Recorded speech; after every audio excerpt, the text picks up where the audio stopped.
Okay, it's on. Hey guys, my name's Art. Welcome back. Doing another video for you guys. Yes, I'm kind of far away because I'm trying a new setup. Now I'm just putting my tablet in a different area. just to see if this sounds a little bit better. And for this kind of content that I'm doing right today, yeah, this is cool.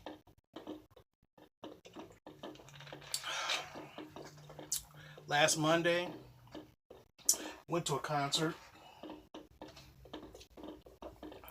Had a really good time at that concert. Luckily, it was cheap. Me and my best friend, me and one of my best friends, went there. Yeah, I should have took. I was gonna take more money, but I only took $60, and I forgot. Usually, when you go to a show, you want to buy a T-shirt or some kind of clothing pair. It's like $30. Like, oh my gosh! But anyway, picked up this. Saw this new band from Toronto. Kind of like their music, so I bought their CD, helping artists out. One note: if you're a band and you make music and you try to sell music, and you have a show, instead of trying going to drink beer, always have someone at your merch desk to sell your stuff. Because you never know, someone might want to buy your stuff. This one band, I wanted to buy their CD. Guess what? No one's at the merch stand for their stuff. I was like, seriously? So I guess they was all drinking beer. But anyway. Let's get off of that. So today is, like I said, today is Sunday. Work has been great. I wanted to do this for a while. And I wanted to do this for a while because I just had an idea from somewhere before that I did something like this similar before, but this time I actually did this. So I went to one of my comic book stores that I go to, and I want to try to find some cheap reads. Sometimes you can find some good stuff for cheap. Sometimes yes, sometimes no. Okay. Sometimes you can get stuff. Sometimes I'll buy a comic off the shelf, like back in early 2000s. Like my favorite comic book character was is Amazing Spider-Man. That's my favorite one. The Amazing Spider-Man comic was sucking to me. It just was boring. It was boring, and it was like after a certain amount of time, it's like it kept getting boring and more boring. I'm like, really? Then this guy named Michael J. Straczynski, who's a great writer. He's a very great writer. He created this show called Babylon 5. Now, if you watch that show and watch Star Trek, 9 times out of 10, you will say you still love Star Trek because you're a Star Trek fan, but you like Babylon 5 because it was more detailed. But anyway, he was writing the book for a while. He basically changed the little things about Spider-Man, and I was like, oh, it was critically acclaimed, and a lot of people liked it, but I sure didn't. But that's okay. So today, I said, you know what? I want to find some cheap reads. I had two classifications, 2 rules. The first rule: only go to the dollar bins. I call it the dollar bins because there's all the back issues that they have that they couldn't sell it right away, and they accumulate. Now, if you go to a comic book store, you see all the comics on the shelves. That's the current stuff. Sometimes they might have it up to a month, but then again, after a while, they take that stuff off of there and put it in the quote unquote dollar bin section. Or if they were smart, they'll try to add it all together and create bundles. So, like for example, there's one bundle I was looking at. They wanted $40 for this bundle. It was about like 50 comics. I was like, this will break up what I wanted to do today, but maybe that's another day. Okay, that's the first one. Only search those. The second one: spend no more than $20. So for $20, you can get yourself some good reads. Slight problem.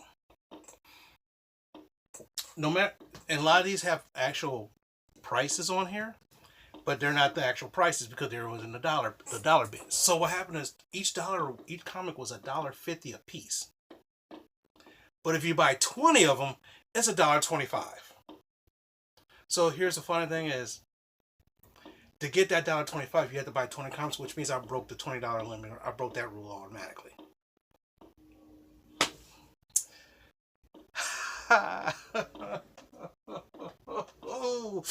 So I just broke that rule out, and I was there for an hour and a half. Didn't even pay attention. So I broke both my rules, but I did end up with some good reads. Also, there was a third one, which the cover had to be looking pretty cool. Either the cover looks pretty cool, or the comic had to be made between the 80s and 90s. I didn't want to buy any, and I broke a little bit of those rules too. Either that or both, okay? So let's get started. Black Panther 33. Now you look at this comic right here. That's a sick looking cover. That's a pretty sweet looking cover. Funny thing is, I'm not a big Black Panther fan in terms of the comic books. As a character, he's pretty cool as a supporting character, but for some reason, every time he has an actual comic book like this, it doesn't last too long. Maybe this is 33, so that's almost less than 3 years. After 3 or 4 years, they cancel it, then they relaunch him again. Then the movie came out. They relaunched another comic book, then guess what? They cut it off again. So, this one is kind of neat. Green Arrow 74. See that cover? That's a nice looking cover. Written by Mike Grell. Now, the fun thing is, this guy, he was a very big comic book writer in the 80s. And he made Green Arrow look like a badass. I'm serious. Shaman Tears is like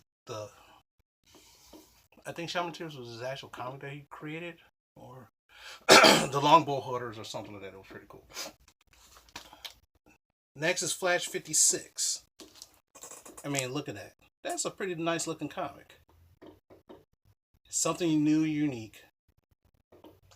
And it's pretty nice. I mean, it's like, I haven't read this. Now, if you notice, if you look at this, it says $2.95, but it's in the dollar bin. At first, I was kind of worried about it. I said, if these are in the dollar bin, are they actually going to charge me? But no. At first, I was looking to see what he was doing. It's like counting them. He's like, oh yeah, they're from. They're from the dollar bin because it's old. This is so that way that they know you're not slipping them something new. Try to say, oh, I bought this in the dollar bin. No, you didn't. You didn't find this current comic in the dollar bin because we didn't put it there. If it's on those shelves, you can't get it for $1. Now this was a kind of neat one. Thor 393. Now the reason why this is kind of neat because it has Thor and Daredevil in it. Now the funny thing is that I remember reading this back in the day. I remember reading this comic back in the day. So I have no idea where this comic is still. But hey, if it got destroyed in the flood, I just picked up a good copy. Pretty nice.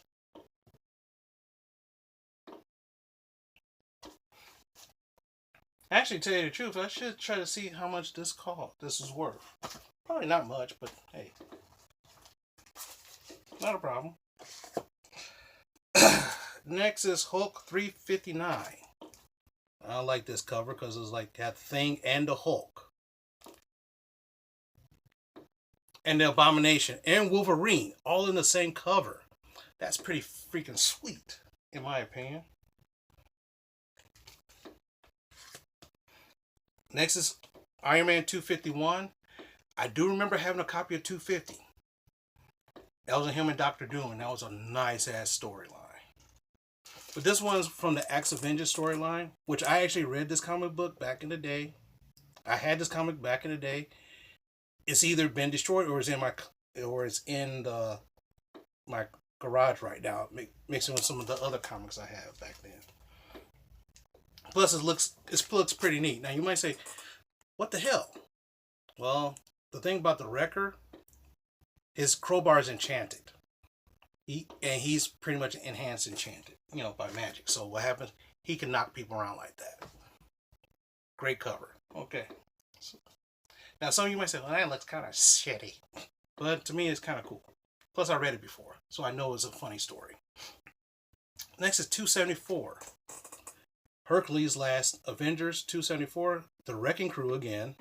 See that guy with the crowbar again? Right there. Fighting Hercules, who was part of the Avengers at that time.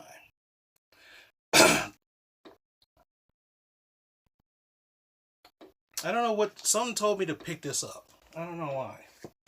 Someone just said, pick this up. This looks sweet.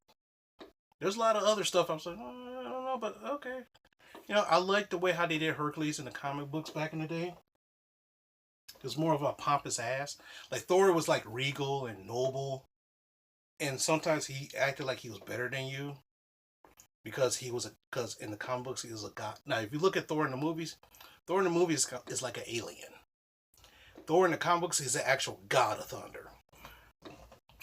Now this one is kind of neat. Captain America 334. Introducing the new Captain America and Bucky. Now the funny thing is, I don't remember having this comic. I don't remember having this, but I do know the storyline, which Steve Rogers, the original Captain America, gave up because he gave up the idea of being Captain America because the United States government says, you're part of the United States military. You have a rank of captain. We can tell you what to do. And Captain America outgrew that and became more of a symbol instead of actual, even though he is still a military person. And they want him to do some, of course, being in the military, you're going to do some illegal stuff. Or somewhat stuff that you might not be, because you know Captain America is a very moral kind of person. So he gave it up and he gave it to this schmuck, John Walker.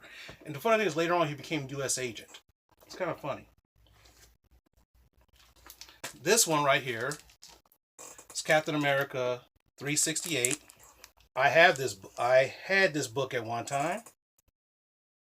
It's through their Acts of Vengeance storyline, in which oh no, not really, but it's pretty neat.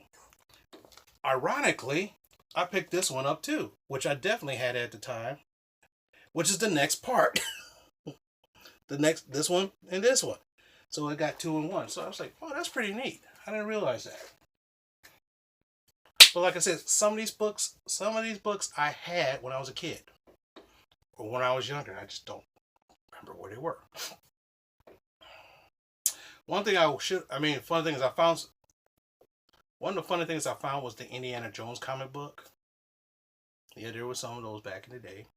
And I should have looked for Star Wars back in the day, because I used to read that all the time. But like I said, I broke my time constraint. This one right here is Fantastic Four 256. It's a little bit beat up, but it's kind of nice looking. You know, when you got the villain, Annihilus, superimposed like he's huge, and everybody else like, oh my god, we're so small. 274, Fantastic Four 274, that thing busting through the cover like Kool-Aid Man. And I thought this was a pretty cool looking comic. I said, hey. The story might, like I said, these stories might kind of suck. If I read them, I know they're pretty decent. I liked them in the past, but who knows if I like them now. Just like, for example, some people might read something years ago, and in the years today, they're like, oh my gosh, this is not so good. I remember when I was in high school, I loved Shakespeare. I tried to read Shakespeare weeks ago, and I'm like, I don't feel like reading this shit. Next is Daredevil 244. Funny thing is, I remember reading this back in the day.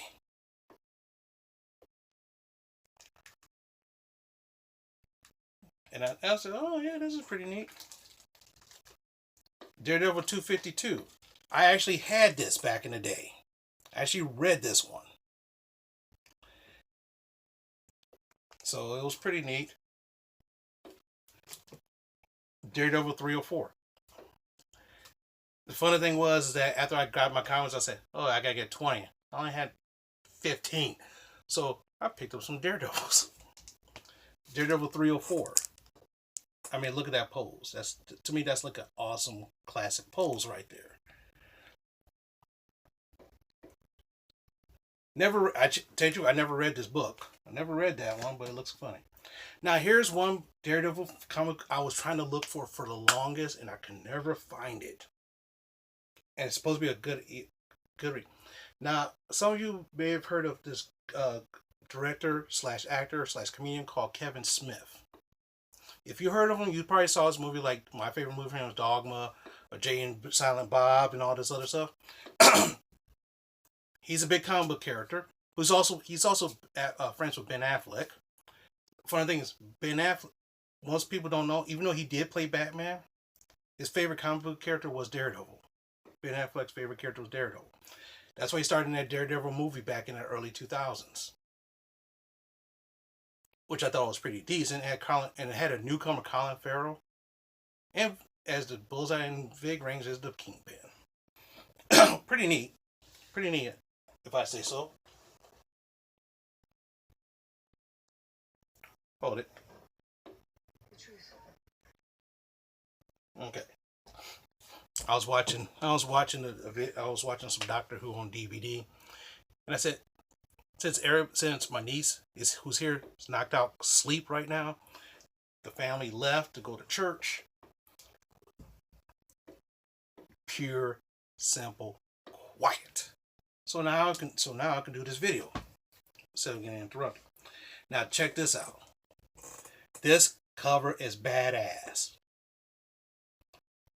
It features Mysterio. If you saw the new Spider-Man movie, Far From Home, features Mysterio. See this cover? See Daredevil trapped inside his Mysterio's mask. Well, this was the one comic I was looking for years, and I found it in the dollar bins. Freaking awesome. Pretty awesome. And plus, it was written by Kevin Smith. Another note is that the inker, he was written by Kevin Smith. It was drawn by this guy named Joe Quesada. Funny note about Joe Quesada, he's the guy who runs the Marvel Comics now. He's been running Marvel Comics for close to 20-some years. So it's kind of neat. Next is Web of Spider-Man 38. Has Hobgoblin on the cover. It's pretty neat cover. I was like, ooh, this looks neat. And I don't remember ever having this before. Because I used to collect Web of Spider-Man back in the day too, and I don't remember having this cover. I don't remember reading this at all. So, I am looking out for, because the one comic book from Web of the first one, the first Web of Spider-Man #1, I've been looking for that for years because I know I don't have that anymore. It got destroyed in the flood, and the storyline was when he was with the Venom costume, the Venom symbiote, he rips it off and gets free of it. So I'm looking for that. Not too expensive, hopefully. Next is Amazing Spider-Man 698. This was about 10 years ago. Amazing Spider-Man is around 800 issues right now. Even though they renumbered it, call it number 20. They renumbered it after issue 800, or before 800. But, who knows. This is the storyline where Dr. Octopus, who's here, switches his mind with Peter Parker. And in issue 700, Dr. Octopus dies, which means Peter Parker's brain's dead with him, but somehow he manages to keep his mind in his own body and basically warps Dr. Octopus's mind into becoming a good person. So, then after that, they stopped it and called it the Superior Spider-Man. I'm looking for that series. And I found it once for like $50 for the whole run, in which a villain is being Spider-Man, but being not so much of a good guy, but a little bit more brutal. Now, the last two ones, I am ecstatic for finding this in the dollar bin. Hands down. Because these two comics, I know I read. These last two comics, I know I read them. And I know I had them at one time. And I think one or maybe both of them is in my garage right now. I don't know. Because I have 10 long boxes of comics in my basement, and I got about 4 or 5 of them in my garage with different stuff. So it's like, ooh. Somebody might say, well, why don't you put all your comics together? Why don't you take all your comics apart and put them all together?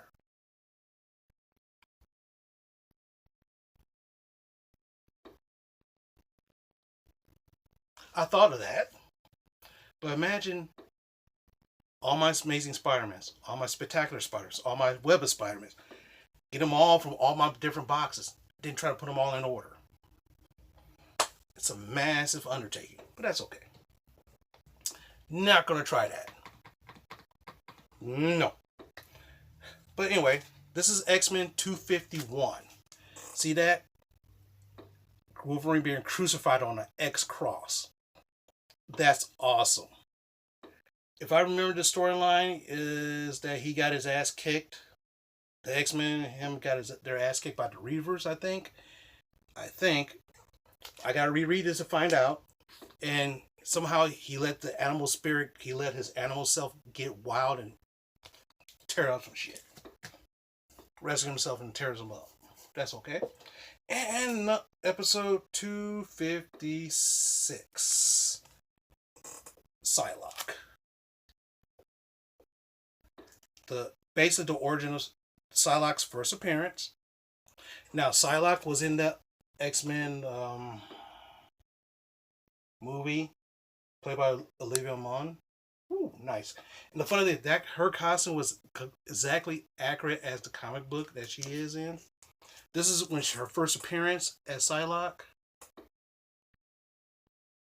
And I believe this is also Jim Lee's, one of my favorite artists' first X-Men comic that he drew. I'm guessing not this one. So, here's the thing. So, what happens is that's the 20 comics I bought. Now, like I said, to get it, see, normally it's $150. But to get it to $125, you have to buy 20 comics. So, basically, I just spent $25. And the thing is that I spent $25. Which is technically less than a tank of gas for me. And I got this big stack of reading. And I found some pretty cool stuff. Like I said, like the X-Men, which I know I read before and I have it. This one, which I don't have when I was looking for it again. This Daredevil one, which I've been looking for years and I can never find it. Every time I found it, it was like up to 10 to 15 bucks. Found it in the dollar bin, yo. So, like I said, if you're into comics sometimes and you want some good cheap reads, and whether they're good cheap reads, I mean, to me, paying $1 for it, and if it's a sucky story, it's still a good read compared to paying. Let's see, this Black Panther one was. Ooh, what was the cover price on this? I don't even know. Backup glasses. My readers. Backup readers. $250. So what happened is, this book when it came out was $250. So if it's a good story, if the story is good, then that's fine. If I find the story I didn't like the story, at least I paid $1.25 for it. And there we go. I hope you like that. So my suggestion sometimes hit those dollar bins. You never know what you might find. You never know what you might find. Now, true, some of these books they say $1.95 on it. It's not $1.95. It's a $1.25 because in the box. But the thing is, they know what it is, so you can't put a new comic. Say, for example, this one is Spawn 300. This is a variant cover, which is the black and white cover. You cannot put this in the dollar bin and say, oh, I found this in a dollar bin, so I should pay $1, because it's on the shelf still. And since it's still on the shelves and it just came out, you can't swindle somebody like that. I know some people who tried to do that. Obviously, it didn't work. But anyway, with that, I'm going to have some more fun. I'm going to do this again soon. Probably about the next couple of weeks, I might hit another store and see what they got. There is one store I want to go to. But the thing is, I'll probably go there one day after work, go there for a while, see if I like some stuff there, or a weekend or something like that, and see what happens. Other than that, sorry for I took up a lot of your time today with this video. I try to do it 10 minutes or less, but I just start talking. That's okay. But I hope you have a great day, like I am. Wham, I am, and hopefully the fall weather doesn't is not knocking your not kicking you on your ass like it's doing me. All right, talk to you later.